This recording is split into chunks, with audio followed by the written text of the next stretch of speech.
Hola a todos, ¿cómo están? Espero que muy bien. En esta ocasión ya iniciamos con la segunda unidad. Esta segunda unidad donde vamos a ver a los superhéroes ya en su proceso original, ya en su proceso creativo, ya metiéndonos de lleno a los cómics.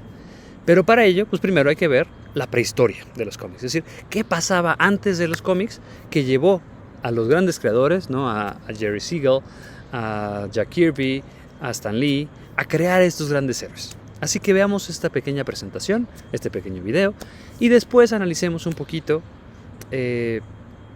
pues, la fundamentación histórica y de proceso creativo. Vamos a ello con la presentación. Bien, para entender los orígenes y ese proceso creativo que han seguido los grandes superhéroes, hay que entender de muchas formas qué es lo que pasaba y qué es lo que pasa hoy en día para entender a los superhéroes.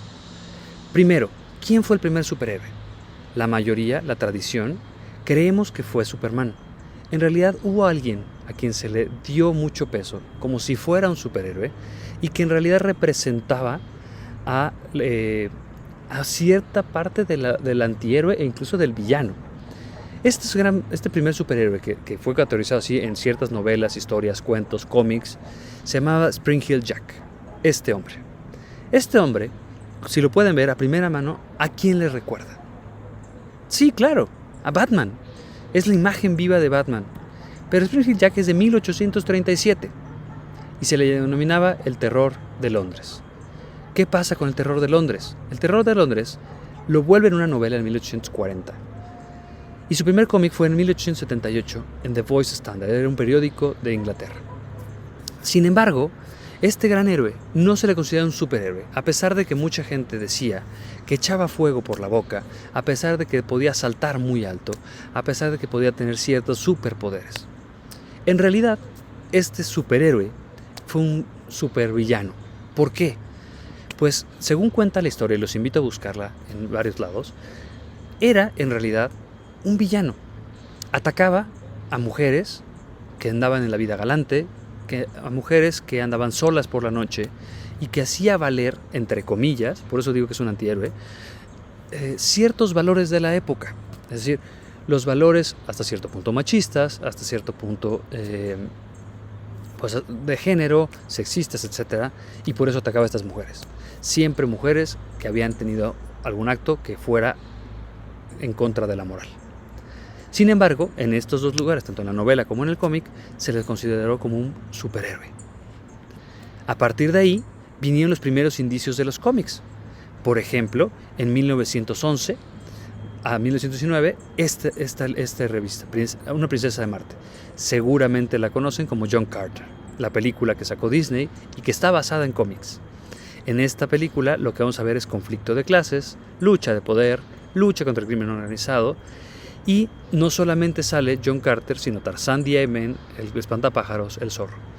¿Por qué son los primeros indicios? Porque empiezan a hacer revistas, no en formato ya de cómic, pero sí ya son ciertamente tipo novela gráfica. Son novelas que le empiezan a meter mucha imagen, son novelas que empiezan a salir secuencialmente y que empiezan a dar esta estructura. Es decir, ya empiezan a hacer la cuestión de los fascículos, de los elementos.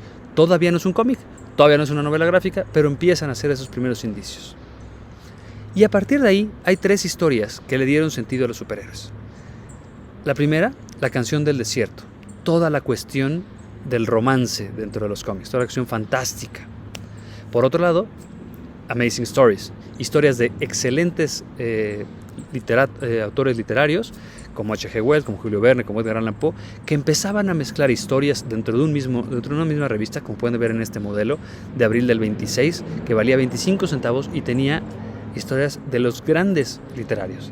Eran pequeñas historias que escribían en forma de cuentito, con algunas imágenes y que representaban esta parte que ya vamos a ver después en los cómics, esta unión de ideas, esta cuestión de estructura, incluso de ciencia ficción, ¿no? Porque todas son historias que tienen que ver con ciencia ficción o con cosas suprarreales. Y finalmente Buck Rogers, que ahí sí es enteramente ciencia ficción. Amazing Stories, Amazing Fantasies, que le van a llamar después, ya en los 80s y 90s, lo que retoma es un poquito de las dos. Empieza a jugar con la fantasía, empieza a jugar con la ficción, pero son más hacia la ciencia ficción. ¿Qué nos va a dar Buck Rogers? Totalmente ciencia ficción. Un mundo en el futuro, de hecho se llama en la serie de televisión Buck Rogers en el siglo XXV, ¿no? Entonces habla de todo esto. Y eso es lo que nos da cada uno de estos elementos a la historia, a los cómics. Por eso es parte de la prehistoria, porque todo esto, según Stan Lee, le va a abonar a su propuesta, le va a abonar y retoma incluso historias de cualquiera de estas tres, ¿no? Lo dice Stan Lee en una entrevista, no lo vamos a ver propiamente, pero bueno, lo pueden buscar. Ahora, ¿cómo fueron los primeros cómics? Todavía no de superhéroes. De hecho, los primeros fueron en radio. Fueron de George W. Trendle y de Frank Sticker. Son estas dos que están aquí al lado. No sé si las ubican. Espero que sí, ¿no? Arriba, el Gallinero Solitario y Toto. Tonto en realidad. Y abajo, el Avispón Verde y el japonés.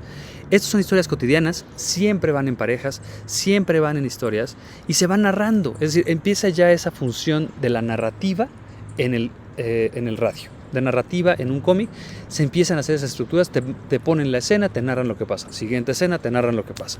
Jamás llegaron a pensar Trendle y Sticker que esto fuera a replicarse al papel y fuera a llegar a ser lo que hoy es. Y además, si se fijan, es algo importantísimo. El héroe nunca era el héroe. Ni el Llanero Solitario ni el Avispón Verde eran los héroes. Siempre fueron los dos sidekicks los que fueron los héroes de estas historias. Eran los inteligentes y a pesar de todo representaban la cultura indígena o la cultura pop, ¿no? Lo pobre. Ese cómic se pasó al papel con New Phone Comics 1, Jack Woods contra Don Nogales. México tenía que estar ahí, 1935, ¿no? El 11 de enero se crea y el primer módulo sale el 1 de febrero del 35. Hablaba de cuestiones de misterio, del oeste, siempre con historias comunes. Y a partir de ahí empezaron a aparecer algunos superhéroes que en realidad pues, no eran como tal superhéroes, porque recuerden que el primer gran superhéroe fue Superman en el 38. Doctor Oculto apareció en el 35, en los números del 6 al 33. Spectro apareció también en esta revista del número 52 al 101 en 1940. Green Arrow también apareció por primera vez aquí, en el número 73 a 107. Doctor Oculto, si recuerdan, no es para ser claro, y Spectro igual, no eran grandes superhéroes. Green Arrow sí. Aquaman también apareció en este número, aquí fue su primera aparición, del número 73 al 107. De hecho, si se fijan, coincidieron Spectro, Green Arrow, Aquaman y Superboy. Superboy fue el último en aparecer, en el 45, ya con el fin de la guerra, ya empezaron a retomar ciertas ideas. Y el primer cómic de superhéroes propiamente dedicado a eso se gesta en abril del 38, el primer número, junio del 38, que está aquí, Superman. Contra un villano calvo que tenía el poder de usar la telepatía para el mal.